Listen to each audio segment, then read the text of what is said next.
Hola meus amigos, welcome back to my channel. तो जैसा कि आप मुझे जानते हैं, मेरा नाम है भारती और मैं रहती हूँ पोर्तो पोर्चुगल में। और यहाँ पर मैं वीडियो बना रही हूँ डॉक्टर गीत के साथ में, जो यहाँ पर पीएचडी कर रहे हैं। तो चलिए उनसे जानते हैं कि वो यहाँ पर कैसे पहुंचे और ये पीएचडी का उनका जो पूरा जर्नी है वो कैसा रहा, और क्या इसमें आपके लिए लर्निंग हो सकती है, और क्या आप यहाँ पर पीएचडी कर सकते हैं, क्या आपको कोई हेल्प मिल सकती है। तो ये सब कुछ हम जानेंगे, बहुत सारे क्वेश्चंस करने वाले हैं डॉक्टर गीत से। तो let's start this video. Hi, how are you? Good, आप कैसे हो? मैं भी बहुत बढ़िया हूँ। तो आप थोड़ा सा मुझे बताएंगे पहले अपने बारे में, इंट्रोड्यूस योरसेल्फ टू अस। मेरा नाम डॉक्टर गीत्या कौर है। मैं सेकेंड ईयर पीएचडी स्टूडेंट हूँ, faculty of medicine, university of Porto में। एंड मेरी जर्नी ऐसे रही है कि मैं ओरल पैथोलॉजिस्ट हूँ by profession. Basically I am a dentist and मेरी मास्टर्स जो है वो ओरल पैथोलॉजी में है। I diagnose oral cancer patients. तो उसके वजह से मुझे यहाँ आने का मौका मिला एंड मेरी जो आगे स्टडी है उसमें मैं एआई डायग्नोस्टिक मॉडल बनाने लगी हूँ, जिसमें कि oral cancer diagnosis, clinical patient के मुंह के इमेजेस और साथ में हम माइक्रोस्कोप में देखते हैं इमेजेस को, उस बेसिस पर डिसाइड करते हैं कि पेशेंट का कैंसर किस स्टेज पे है या कैंसर डायग्नोसिस के लिए। तो मैं उस पे काम करने लगी हूँ यहाँ पे। That's really great. आप मुझे पहले ही मिले हो यहाँ पर, जो आई थिंक इस फील्ड में यहाँ पर पीएचडी कर रहे हैं। So tell us about how was your journey, why you decided to move to Porto university and do here PhD. Actually surprisingly my journey has been like, ये जो कभी मैंने सोचा नहीं था, पोर्चुगल कभी भी मेरी लिस्ट में नहीं था, बट डेस्टिनी मुझे यहाँ लेकर आई है। पीएचडी अप्लाई करने के डिफरेंट प्रोसीजर्स होते हैं। यहाँ तो आप यूनिवर्सिटी का एप्लीकेशन फॉर्म डायरेक्टली फिल कर सकते हो, या फिर आप प्रोफेसर्स को ईमेल भेज सकते हो जो आपको लगता है कि आपकी फील्ड के साथ, जो जिस एरिया में आप काम करना चाहते हो वो भी सेम एरिया में उनका वर्क इंटरेस्ट है, तो अकॉर्डिंगली आप डिसाइड कर सकते हो। तो मैंने अराउंड 15 प्रोफेसर्स को ईमेल भेजा था। और उसमें से लाइक लिस्ट तो काफी लंबी थी, मैंने लिस्ट अराउंड 100 प्रोफेसर्स की बनाई थी, but Oh my goodness, 100 but 15 professor ने ही रिप्लाई कर दिया एंड आई वाज हैप्पी। और कई और की रिजेक्शंस भी आ रही थी, क्योंकि मेरा main interest actually Scandinavian country जाने का ज्यादा था। मैं स्वीडन जाना चाहती थी, पर उधर हर साइड से मुझे रिजेक्शन ही आ रहा था। एंड इनका रिप्लाई आया कि मीटिंग रखना चाहते हैं, एंड बस फिर एंड इनको जब मैंने ईमेल करा था, मेरे प्रोफेसर एक्चुअली यूएस बेस्ड भी एफिलिएशन थी इनकी, तो मैंने इनको यूएस के पॉइंट ऑफ व्यू से ईमेल करा था। बट देन उन्होंने सजेस्ट करा कि मैं पोर्तो आऊँ और मेरी जर्नी फिर यहाँ पे। बट लेकिन यहाँ आने के बाद आपको कैसा लग रहा है कि okay Portugal choose you, but कैसा लग रहा है कि अच्छा है या फिर कहीं फंस गए? नहीं, आई थिंक ये काफी अच्छी डिसीजन रही है, बिकॉज जब मैं अपनी फ्रेंड्स की स्टोरी सुनती हूँ जो डिफरेंट पार्ट्स ऑफ यूरोप में पीएचडी कर रहे हैं, तो कईयों के तो पीएचडी थीसिस टॉपिक में भी क्लैरिटी नहीं है। मेरे यहाँ पे एटलीस्ट मेरे प्रोफेसर ने शुरू से मुझे हर स्टेप में बहुत गाइड करा है, and like I been very lucky कि मुझे अच्छे टीम, अच्छे लोग आसपास मिले हैं। एंड लाइक इवन मेरी यूनिवर्सिटी में और भी इंडियन स्टूडेंट्स हैं, तो like overall I'm comfortable and I'm happy over here. Okay. And how you choose? Like you said, you send email to supervisor, and what was the step? Like how you send them email and then professor like he replied for a meeting. तो हमारी फिर zoom meeting हुई थी उस time पे। And उसमें था कि कुछ क्वेश्चंस मैं अपने इनसे पूछ सकती थी, एंड कुछ वो मेरा बैकग्राउंड जानने के लिए, मुझे समझने के लिए कि वेदर मैं उनके रिसर्च ग्रुप के लिए सूटेबल हूँ कि नहीं हूँ। तो उन्होंने भी मुझसे क्वेश्चंस पूछे मेरा वर्क एरिया समझने के लिए। फिर इवन थीसिस टॉपिक डिसाइड करने के लिए भी हमारी उसके बाद फर्दर मीटिंग हुई थी। जनरली क्या होता है पीएचडी स्टूडेंट्स का, कईयों का, हर किसी की जर्नी बहुत अलग है, हर किसी का आने का पैटर्न यहाँ पे बहुत अलग है। लेकिन मेरे केस में सबसे अच्छी बात ये थी कि मेरे प्रोफेसर ने रिसर्च टॉपिक इंडिया से ही डिसाइड कर लिया था मेरे लिए, तो मैं बहुत क्लियर थी कि मैं क्या करने आ रही हूँ। और लाइक ऐसा नहीं कि आपने यहाँ आने के बाद सोचा कि मैं करूंगी, बट वहीं से वो क्लियर था। So can you tell us about the application process? As you said the supervisor guided you, then how is the process? Actually, first हर कंट्री का, जैसे यूरोप में हर कंट्री का recognition process is very different. कि it is like कि हमें अपनी जो इंडियन डिग्रीज है उसको कन्वर्ट करना होता है पोर्चुगीज डिग्री के लिए. And even grades conversion is important. Then only हमारी डिग्री यहाँ के लिए कंसिडर करी जाती है. इक्विवेलेंट कंसिडर करी जाती है. तो फर्स्ट प्रोसेस वाज DGES. तो he guided me for that process. Initially समझने में थोड़ा टाइम लगा कि कैसे एग्जैक्टली, क्योंकि रिस्पॉन्स इतनी जल्दी आया नहीं था वहाँ से. लाइक मैंने एप्लीकेशन फॉर्म फिल करा था अक्टूबर में, बट दिसंबर तक कोई रिस्पॉन्स नहीं था. तो धीरे धीरे इट वाज लाइक कि इवन आई वाज वरीड कि am I on the right track. और बिकॉज यहाँ पे ये भी है कि प्रोफेसर्स के साथ खुद कम्युनिकेट करना पड़ता है. उनको repeatedly you have to follow up with them because they are very busy and we have to look into that कि हमारी क्या रिक्वायरमेंट है, हमें उनको अकॉर्डिंगली अप्रोच करना है. And then how long it take for you to आपको transcript से चेंज करना होता है ना इक्विवेलेंट. तो उसको कितना टाइम लगा आने के लिए? रफली अराउंड 90 days लगा मेरे प्रोसीजर में. जनरली लाइक प्रोसीजर इतना लंबा होता नहीं है. आई वाज नॉट अवेयर, तो इसलिए थोड़ा टाइम ज्यादा लगा. Okay. But now you know all this process, so if anybody needs help, you can definitely help them. Yeah. तो जो आपने ये इक्विवेलेंट किया था वो इंडिया से था या यहाँ से था? वो नहीं, एक फॉर्म फिल करना होता है एंड DGES का स्पेसिफिक पोर्टल पे ही वो फॉर्म होता है फिल करने के लिए.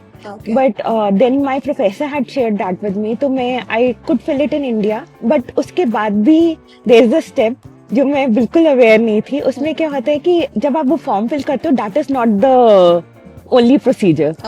उसके बाद आपको अपनी यूनिवर्सिटी के थ्रू ईमेल करना होता है, लाइक टू द रेक्टरी जो ऑर्गेनाइजेशन है, जहाँ पे एकेडमिक ऑर्गेनाइजेशन है वहाँ पे. एंड देन वो रिवर्ट बैक करते हैं कि अगर आपके उसमें कोई फॉर्म मिसिंग है या कोई पर्टिकुलर डिटेल्स आपके एकेडमिक करिकुलम या कोई आपके डॉक्यूमेंट्स में कुछ मिसिंग है, पेमेंट प्रोसीजर होता है. जब वो सब होता है फिर जाके प्रोसेसिंग शुरू होती है डॉक्यूमेंटेशन की. So, आपने जस्ट उनको एप्लीकेशन सेंड कर दिया, लाइक फॉर्म फिल कर दिया और आप वेट कर रहे थे. हाँ, फिर और लाइक मुझे पता ही नहीं था कि ये नेक्स्ट स्टेप ऐसे होता है. देन मैंने अपने प्रोफेसर को जब अप्रोच करा कि it's been long time and कोई रिप्लाई नहीं आया, तो देन उन्होंने फिर फर्दर गाइड करा कि we have to talk to Luni university and then go ahead with the process. Can you tell us about what were your challenges in first year when you came? You were the only Indian student or there were more Indian students there? Actually, in my university, I was the only Indian student. And the challenge was that in my course, like PDI-CSS, it's a clinical research course. इसमें सिर्फ they teach in Portuguese language. The course is like language and the level issue. will be like PhD, what you can imagine. So I had to ask my professor if they can teach me in English. So they had taken separate classes. I was very lucky that all my super professors were very supportive. Like in class, they were not ready because they have this rule that if they have 2 international students, then only they will take class in English. Only one. So, but I have been very lucky in case of friends also. Like I had good friends in my class who knew Portuguese and English both. So they explained me in English and I could clear all my exams. That's really good. So you find people and like professor at your university all are very helpful. Yeah. So now you are doing PhD here. Normally funding bhi hota hai. So is there any option like that? Yeah, there are many funding opportunities. Actually, the first and foremost is FCT. That is Foundation of Science and Technology. They support like if you clear that, like basically in that we have to fill the application form, and if that is cleared, then we get funding. Otherwise, the best part is within university also we have many research based opportunities. And we can apply for short term programs like 6 months or 1 year, and we can get funding through that. Even different associations are there, like I was not aware when I had come over here, but there is a Portuguese oncology association also which supports cancer studies. So it's like you just have to search the right place where to apply. Even banks also, they support, like over here there's a bank called La Caixa. They also provide scholarships to PhD students. Oh wow, I was not aware about this. So is this like you will have to come here, you start your research and then you can apply for it? Basically, it's like once you are enrolled in the university, like once you have done the application form, given your viva, like for the interview for the university entrance and enrollment, once you are enrolled, then they prefer you for scholarship. Otherwise, they don't consider. So at the end, अगर आप हमें ये बता पाए students को जो यहाँ पे आना चाहते हैं, तो क्या उन्हें आना चाहिए? Is it a good to be doing here PhD? And क्या आप उनको हेल्प कर सकते हैं उसमें? मैं ये कहना चाहूंगी, अगर कोई यहाँ आना चाहे तो पोर्चुगल बहुत अच्छी जगह है, बहुत ही like it's like very comfortable and very relax place, and student wise भी यहाँ का जो वर्क कल्चर भी यहाँ का बहुत अच्छा है कि सपोर्टिव है यहाँ के professors, and they will guide you right from beginning. जितने भी मेरे इवन कलीग्स हैं, सबका ही टॉपिक यहाँ आने के बाद डिसाइड हुए, बट सबकी जर्नी अभी तक उनके प्रोफेसर्स ने बहुत अच्छे से उनको सपोर्ट करा है और लाइक एक्सप्लेन करी है कहीं पे जो भी प्रॉब्लम्स आई हैं. तो आई थिंक ओवरऑल एडजस्ट करने के लिए जगह बहुत अच्छी है. दूसरी अच्छी बात यहाँ पे कि यहाँ पे इंडियंस बहुत हैं. यहाँ पे इनिशियली जब मैं आई थी मुझे बताया गया था, लाइक मेरे फ्रेंड ने बताया था कि यहाँ पे ज्यादा इंडियंस नहीं होंगे, एंड मैं इतनी सरप्राइज हुई. पोर्टो इज अ प्लेस जहाँ पे आपको कोई भी तरीके की हेल्प मिलने में कोई प्रॉब्लम नहीं है, हर तरीके की गाइडेंस है. बस it's just that you have to take the first step. आप जिसको अप्रोच करोगे तो people are there to help you in your journey. या it's the don't hesitate, you come and ask help. So can you help to the student? अगर वो लोग यहाँ पर आना चाहते हैं, आप उनको गाइड कर सकते हैं, क्योंकि आपकी तो अपनी जर्नी है, आपको पता है कि क्या क्या स्टेप्स रहे हैं, क्या क्या मिस्टेक्स आपने की है, तो वो कोई और अगर आ रहा है तो वो ना करे और अपना टाइम सेव करे, क्योंकि आपको टाइम भी थोड़ा ज्यादा लगा क्योंकि काफी सारी चीजें नहीं पता थी. तो क्या आप उनको हेल्प कर सकते हैं?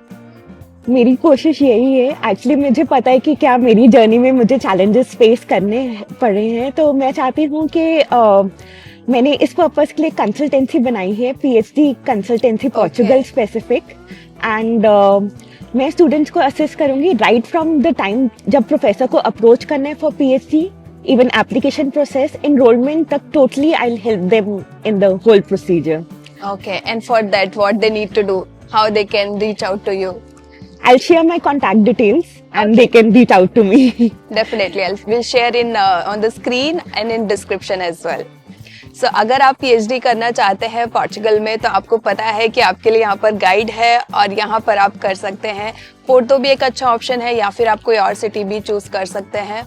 तो आई होप कि वीडियो आपके लिए इन्फॉर्मेटिव रहा होगा. अगर ये इन्फॉर्मेटिव रहा है तो प्लीज वीडियो को लाइक जरूर कर दीजिए, और अगर आपके कोई क्वेश्चंस है तो आप कमेंट करके बता सकते हैं, और मुझे और गीत को आप रीच कर सकते हैं इसके रिगार्डिंग.